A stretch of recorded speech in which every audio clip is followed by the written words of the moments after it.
Hello students. Today we are starting with the lectures of respiratory system. First lecture is of pharmacotherapy of cough.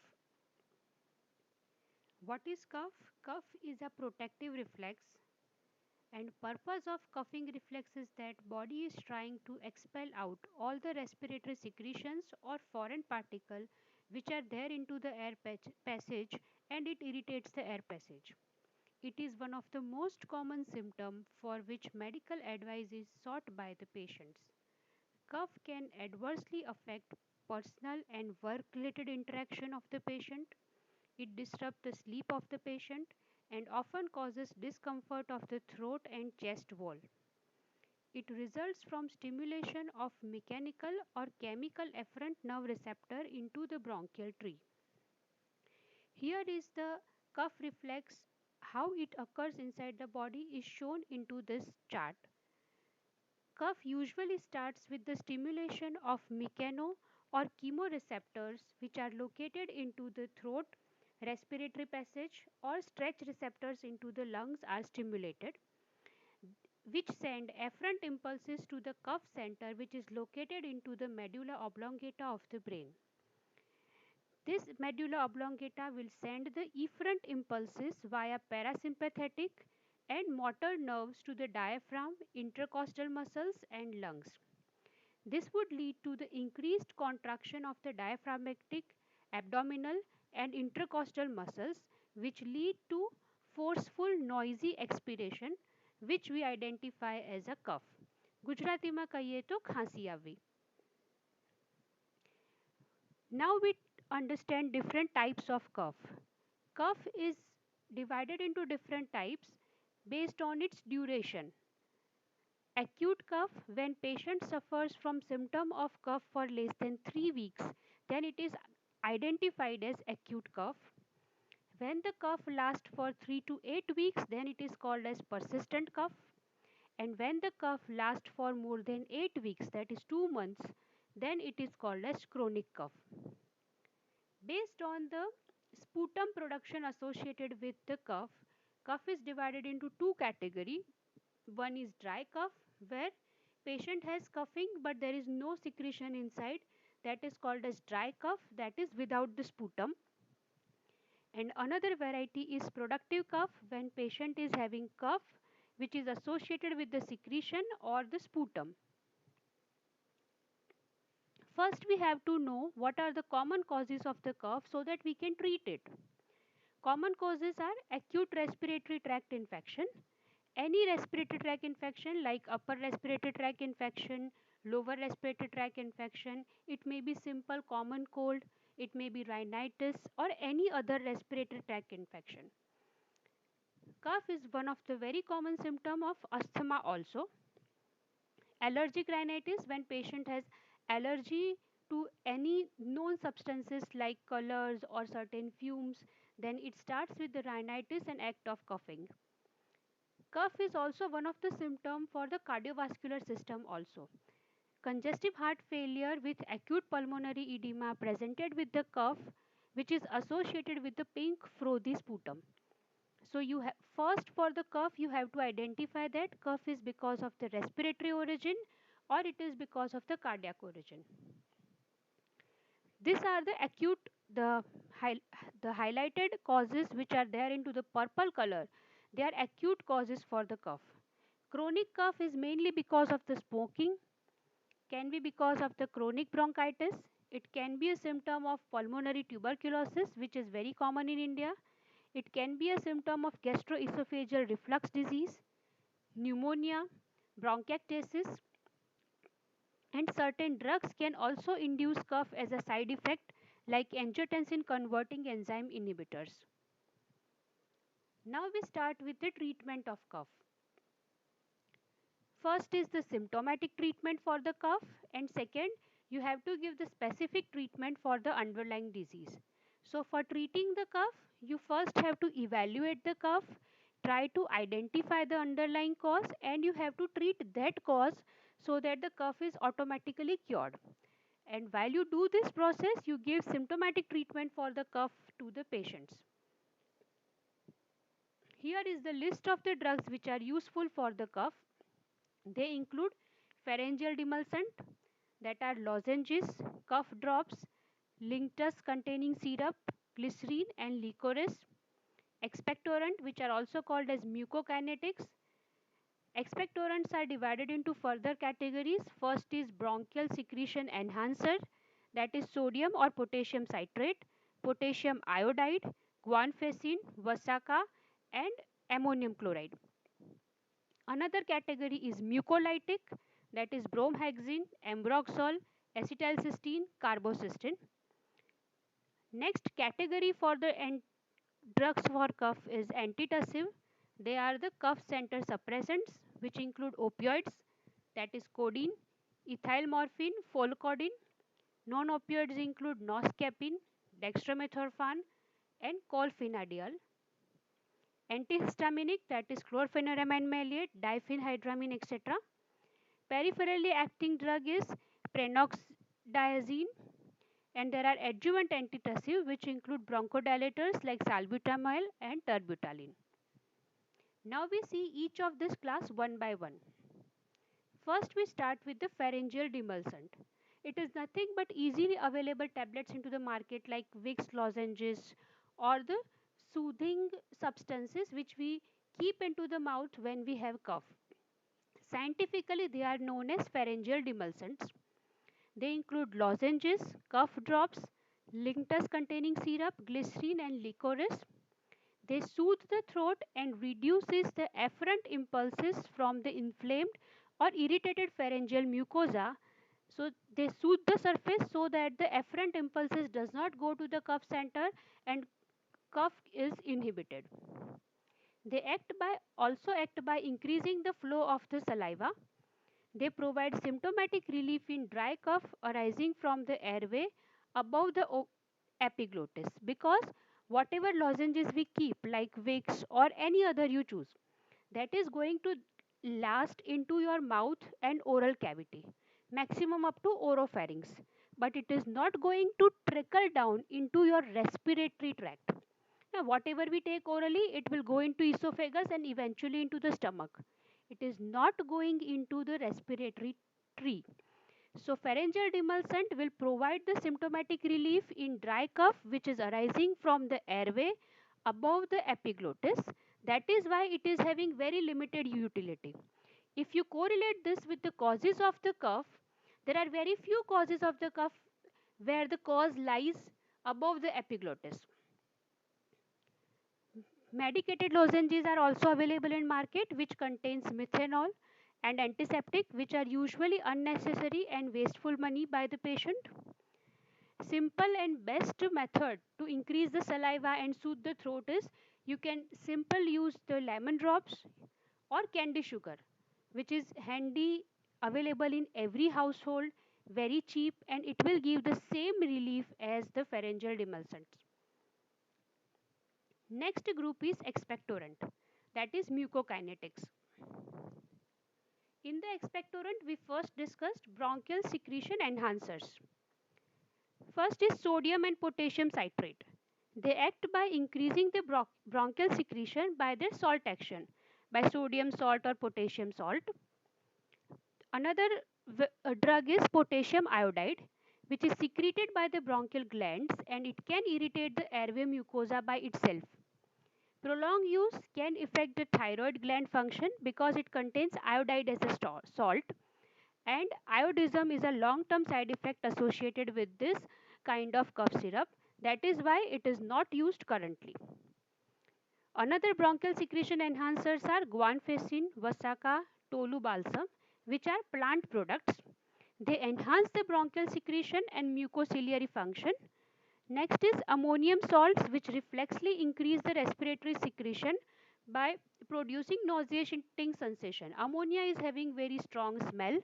It can irritate the tract and produces the enhancement of the secretion associated with the nausea.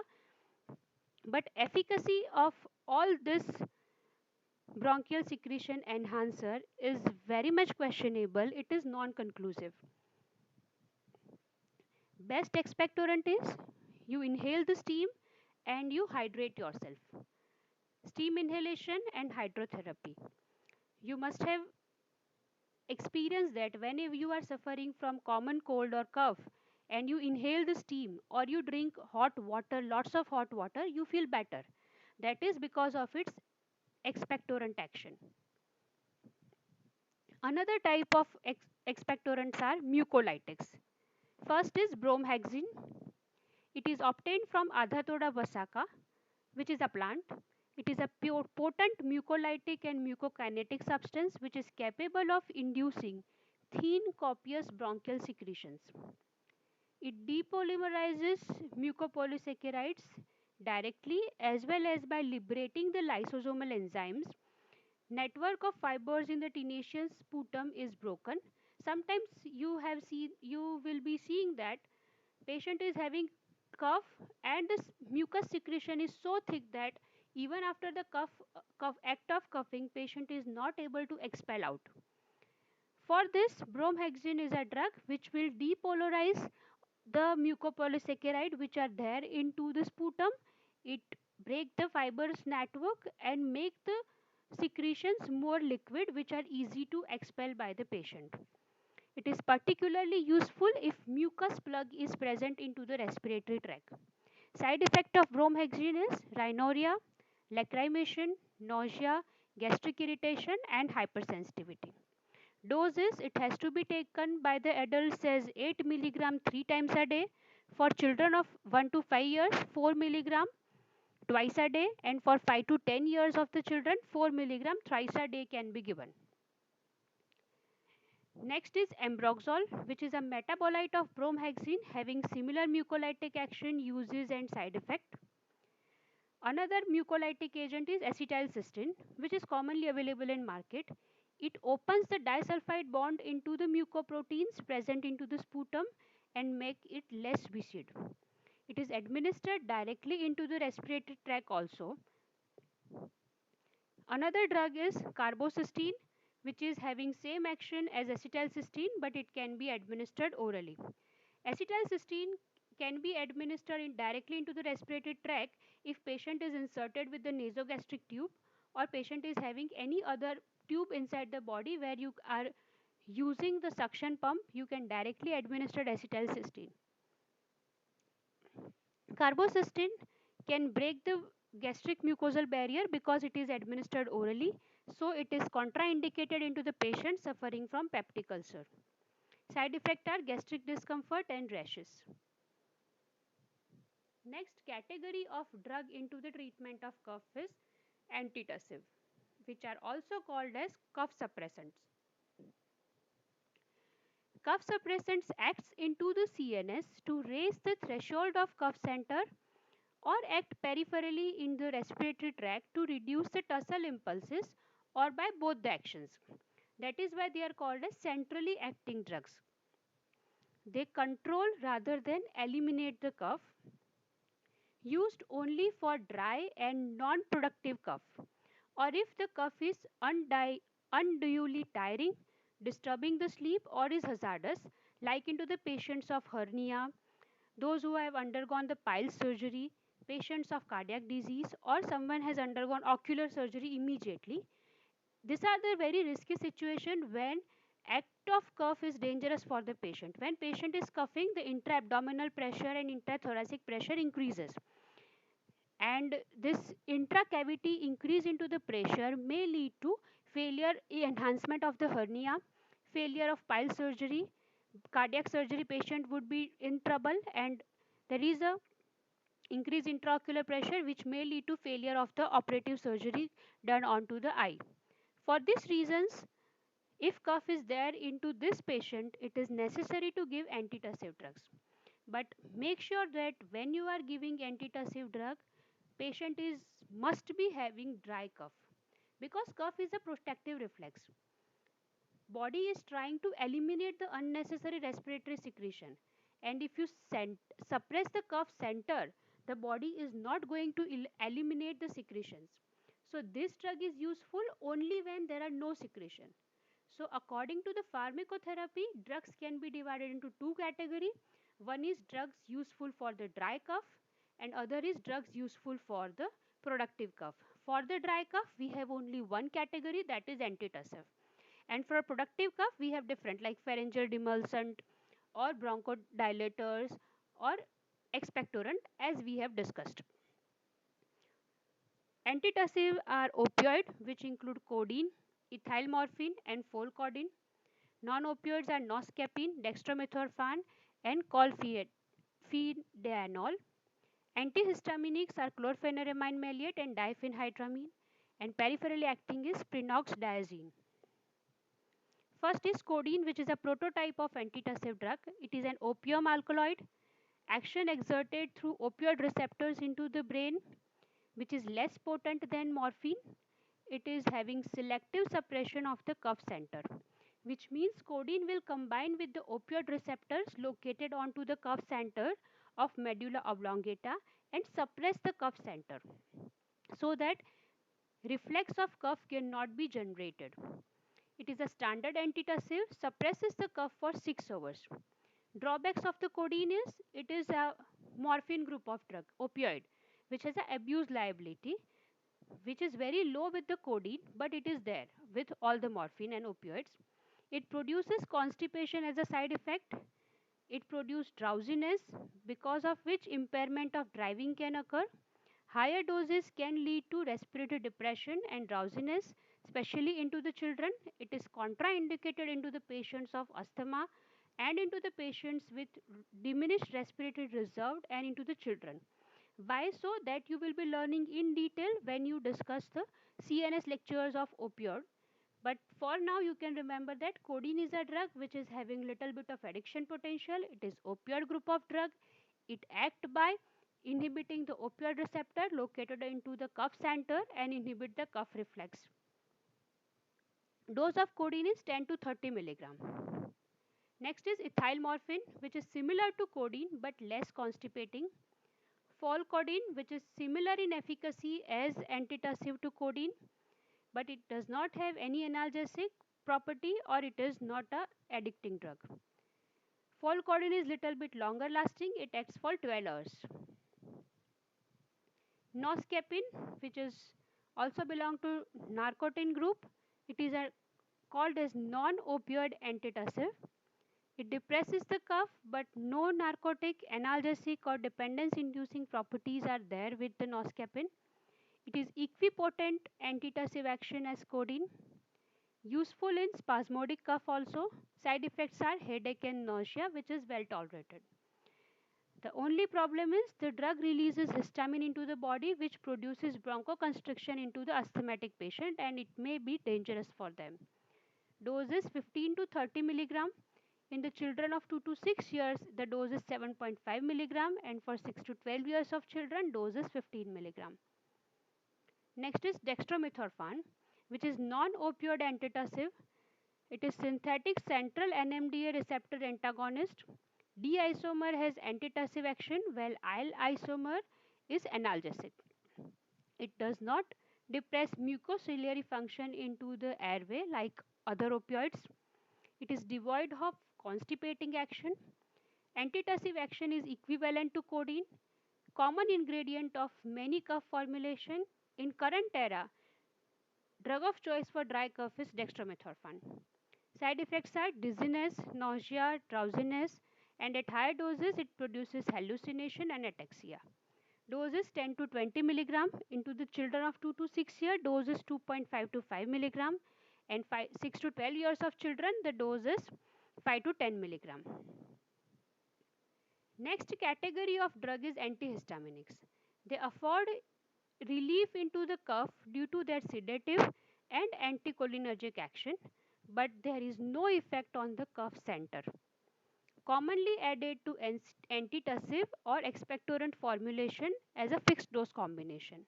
They have no expectorant property, they cannot expel out the cough, they do not act on cough center, they do not suppress the cough.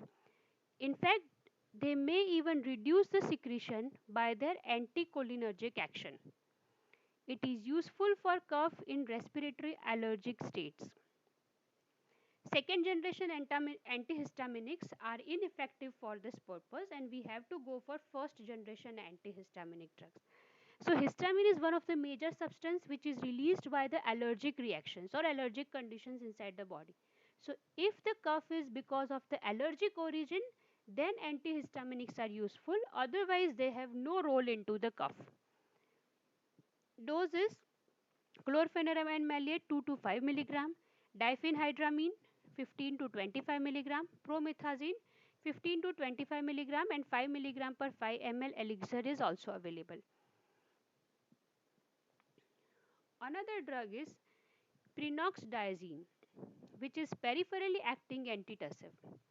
It desensitizes the pulmonary stretch receptors and reduces the tussle impulses originating into the lungs. It is indicated into the cough of bronchial origin. It has very less efficacy. Dose is 100 to 200 milligram 3 to 4 times a day. Last category into the treatment of cough is bronchodilators. Bronchospasm can induce or aggravate the cough. Stimulation of pulmonary receptor can trigger both cough and bronchoconstriction into the individuals with bronchial hyperactivity, like into the asthma patient, or in allergic rhinitis. Like when allergen comes, it initiates the bronchoconstriction as well as cough simultaneously. Bronchodilators relieves the cough and improve the effectiveness of cough in clearing secretions. Should be used only when an element of bronchoconstriction is present. So, if cough is associated with bronchospasm, then only bronchodilators are required. Otherwise, they are not useful for the treatment of cough. FDCs with antitussives are not satisfactory because of the differences into the time course of action of different components, and liability of indiscriminate use is highly there. So, to summarize, what is the specific treatment? This is about the symptomatic treatment of the cough. The category included pharyngeal demulcent of effective only when the cough originates above the epiglottis. Second is expectorant. They are useful for the cough with the sputum production, but there are certain limitations, and best expectorant is steam inhalation and hydration. Third is antitussive, mainly meant for the dry cough. Drug of choice is dextromethorphan or codeine. Codeine is opioid, it has its own limitation. Dextromethorphan is non-opioid drug. You can use antihistaminics if the cough is because of the allergic condition. You can use bronchodilators if cough is because of the bronchospasm. Now we move to the second part of the treatment, that is specific treatment for the underlying disease. If cough is because of the viral illnesses or post-viral cough, it does not require any specific treatment. It will go by its own. Body will take care of it by itself. There is no specific therapy required for majority of the cough. If it is because of the upper respiratory tract infection or lower respiratory tract infection, and if bacterial origin is there, then you have to use antibiotics, and that too required in limited required cases only. If it is because of smoking, chronic bronchitis or bronchiectasis, cessation of smoking, avoidance of pollutants, steam inhalation, and the specific therapy of COPD and bronchiectasis is required. Pulmonary tuberculosis should be treated with antitubercular drug. For asthma, you have to give inhaled beta 2 agonist or corticosteroid as a treatment. Cough in pulmonary eosinophilia, diethyl carbamazine is drug of choice. Along with, you can give inhaled corticosteroids. Post-nasal drip due to sinusitis can be treated with antibiotics if infection is bacterial origin, nasal decongestant and H1 antihistaminic drug. Post-nasal drip due to allergic rhinitis, then avoidance of allergen, corticosteroid nasal spray and H1 antihistaminics are given. Gastroesophageal reflux disease, then bed head elevated, light dinner, diet modification, H2 blockers and PPI for the GERD or the gastroesophageal reflux disease treatment. If cough is because of the ACE inhibitor drugs used for hypertension, then we should replace the drug with losartan or any other category drugs. So finally, these are the points to remember from this class. Antitussive like codeine, noscapine, or dextromethorphan are useful as a non-specific treatment in suppressing unproductive or dry cough only. Second, all expectorants have limited utility. Antihistaminics have limited role to play into the treatment of cough, that only the cough originating because of the allergic rhinitis or postnasal drip. Mucolytic have doubtful utility and should not be used as a routine. Demulcent and other OTC drugs for the treatment of cough and cold are useless, wasteful, and sometimes harmful to the patient also. Therefore, one should be very cautious while treating a very common symptom of cough. That is all about this session, and if you have any questions, you can ask here in the section given below. Thank you.